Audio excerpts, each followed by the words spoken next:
Hi friends, ఎటువంటి sauces అవసరం లేకుండా 5 నిమిషాల్లో వెజ్ ఫ్రైడ్ రైస్ ఎలా తయారు చేసుకోవాలో చూసేద్దాం. మనం రెగ్యులర్ గా సాసెస్ తో తయారు చేసుకునే ఫ్రైడ్ రైస్ కంటే కూడా బాగుంటుంది ఈ స్టైల్లో చేసుకుంటే. సాసెస్ అందుబాటులో లేనప్పుడు ఇలా తప్పకుండా ట్రై చేయండి. ఏ మాత్రం ఆలస్యం చేయకుండా ప్రాసెస్ లోకి వెళ్లిపోదాం పదండి. ఈ వెజ్ ఫ్రైడ్ రైస్ కోసం ముందుగా మిక్సర్ జార్ లో మీడియం సైజ్ టొమాటో ముక్కలు, ఓ ఎండుమిర్చి, ఓ పచ్చిమిర్చి, అలాగే 6-7 వెల్లుల్లి రెబ్బలు కూడా యాడ్ చేసుకుని ఇలా ఫైన్ గా గ్రైండ్ చేసుకోండి. ఇప్పుడు స్టవ్ మీద కడాయి లేదా ఫ్రైయింగ్ పాన్ పెట్టుకుని 2 టీ స్పూన్ల మంచి నూనె యాడ్ చేసుకోండి. నూనె కాగాక గ్రైండ్ చేసుకున్నటువంటి టొమాటో మిశ్రమాన్ని యాడ్ చేసుకోండి. అలాగే ఓ 1/2 టీ స్పూన్ చక్కెర కూడా యాడ్ చేసుకుని మీడియం ఫ్లేమ్ లో 4-5 నిమిషాల పాటు కుక్ చేసుకోండి.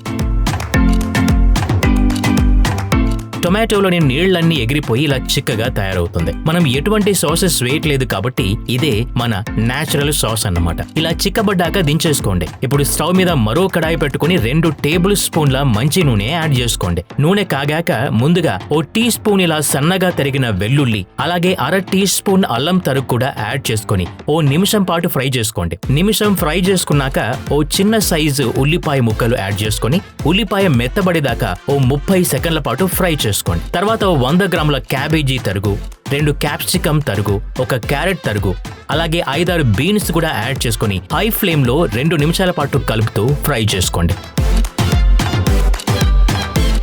2 నిమిషాల తర్వాత మంటను లో ఫ్లేమ్ కి అడ్జస్ట్ చేసి ఇందాకే కుక్ చేసుకున్న గార్లిక్ టొమాటో పేస్ట్ ని యాడ్ చేసుకుని ఓ 30 సెకండ్ల పాటు బాగా కలపండి. ఇలా బాగా కలిపాక ముందుగానే కుక్ చేసి పెట్టుకున్నటువంటి 250 గ్రాముల రైస్ యాడ్ చేసుకోండి. అలాగే 3/4 టీ స్పూన్ మిరియాల పొడి, 1/2 టీ స్పూన్ చికెన్ మసాలా, రుచికి సరిపడా ఉప్పు కూడా యాడ్ చేసుకుని హై ఫ్లేమ్ లో 2-3 నిమిషాల పాటు బాగా కలుపుతూ ఫ్రై చేసుకోండి. ఇలా 2-3 నిమిషాలు ఫ్రై చేసుకున్న తర్వాత చివరిగా కొంచెం కొత్తిమీర చల్లుకుని ఓసారి కలిపి దించేసుకోండి.